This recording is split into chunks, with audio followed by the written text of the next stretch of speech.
place to live. Boomers' #1 priority, hating Donald Trump. Canadian Zoomers, I can't get a job, I have no way to ever afford a house, and my government is importing millions of foreigners. We must stop this and make our country a better place to live. Canadian Boomers, Donald Trump is a fascist. Boomers expect something is deeply wrong. Hi, good morning, Brenna. Good morning, Christine. Good morning. I just want to say that you were talking about Islamophobia earlier on, and I was sort of thinking to myself, how I think it might be a natural state of mind, because if you think that now in our country, I mean, I'm from London, I'm 47, I grew up in SE21, and when I was a kid, people were beaming messages on our Houses of Parliament. We didn't have anti-Jewish and anti-British marches in London. We hadn't imported FGM, honour killing, sham marriage, suicide bombing, the full veil, grooming gangs, all from the Islamic third world. And I think for the past 20 or 30 years, we've been telling our government that we didn't want illegal immigration at all, and we wanted legal immigration cut down to extremely low numbers, because we know on the ground that this is what it leads to. Now the MPs' lives are in danger and they're being harassed, they're kind of catching up with the public. We've seen the degradation. When I was a kid in London in the early 80s, if someone got stabbed or shot, my whole family gathered around the TV. Oh my God, someone got stabbed in Camberwell. It was a shock. Yeah. Now it happens 3 times a day and we don't pay any attention. So we've seen the degradation. We've seen third world immigration ruin the country. If we're looking at crime, for argument's sake, right? Homogenous countries, if you look at the Eurostat figures, homogenous countries have the least amount of crime. So Slovenia, Slovakia, Hungary. I think Poland's got the least amount of crime with the least amount of immigration. You can take examples like Japan. Homogenous countries tend to be more unified, tend to have less crime.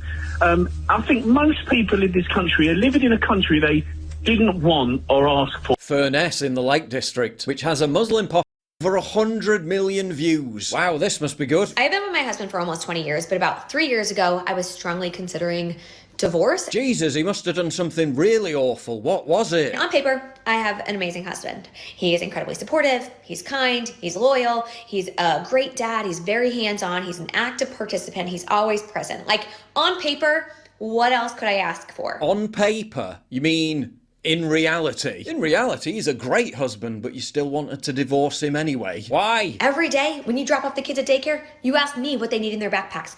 I am the project manager of this home, and I need you to do more. Driving them to daycare versus putting some stuff in a bag. Yeah, he's doing more than you. And he looked at me and he said, okay, just tell me what to do.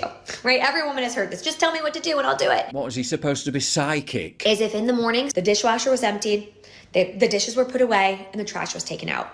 That would make my life so much easier. Please don't tell me you considered divorcing him because he forgot to take out the trash one time. And he said, yeah, of course. What? Yeah, I'll do that. That's no problem. And so, of course, he does it.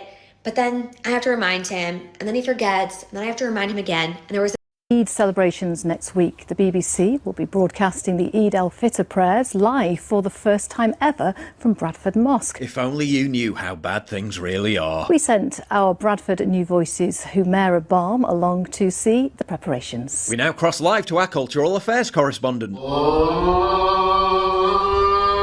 Eid al-Fitr is a celebration that comes at the end of the month of Ramadan. Surely Muslims know that already. So who is this aimed at? This year, the Bradford Central Mosque are hosting something really special, and I'm here to find out more about it. They let you in? I'm meeting with the mosque's imam, who'll be leading the service on the day. Assalamu alaikum, Shaykh. Assalamu alaikum. How are you? I'm fine, thank you. Welcome to the mosque. What, no handshake? How important is it to have these broadcasts happen here in Bradford? We share this beautiful city. If by beautiful city you mean the most dangerous city in Europe. So this is the first ever time.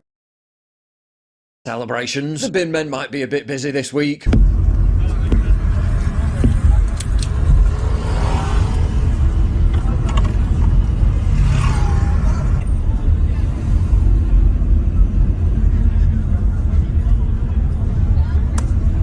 Noticing a armed officers searched a suspect's home. I mean, it's not like the German police have anything better to do, right? It's not like their violent crime rate just hit a 15-year high, is it? Oh! The crime? Posting a racist cartoon online. POV, you called your bro gay online in Germany.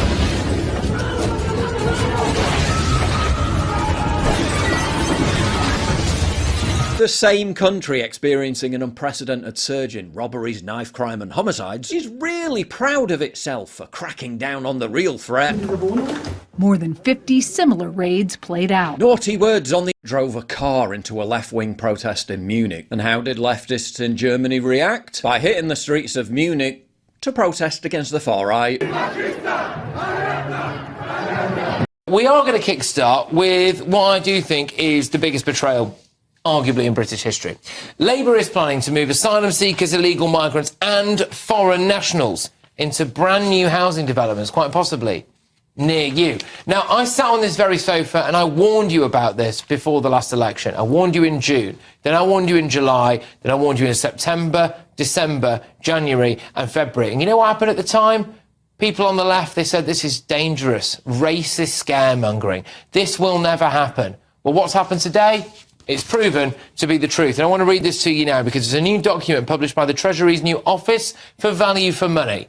And this is what it states. It makes clear that Sir Keir Starmer's plan to build between 1.5 and 1.9 million new homes in England by 2029 will help reduce the need for asylum seekers to be funneled into hotels. Well, what do you make of that then? Is that not cast iron guarantees that Labour are going to put asylum seekers in these new houses that are quite possibly going to be built at the back of your house? But oh, don't worry, you'll have a say in vetoing where these houses are built, won't you? Oh, no, because it looks as though local councils are going to have some of those powers stripped away from them. Instead, planning officers are going to be deciding where these houses are put. So your elected local officials will not have much of a say when it comes to vetoing them. And get this, though, I mean, this is the real shocker. According to Labour's Planning and Infrastructure Bill, I'm going to quote this again now, local councils, the same ones who will not really be able to object to where these houses are built, will have a statutory duty to engage with, quotes, racial, ethnic and religious groups. So what does that mean, again, for you in your area? Where are these houses going to be built? Well, because of the sheer number and volume of houses that Labour have promised to build, they are going to have to be built on a lot of green belt land.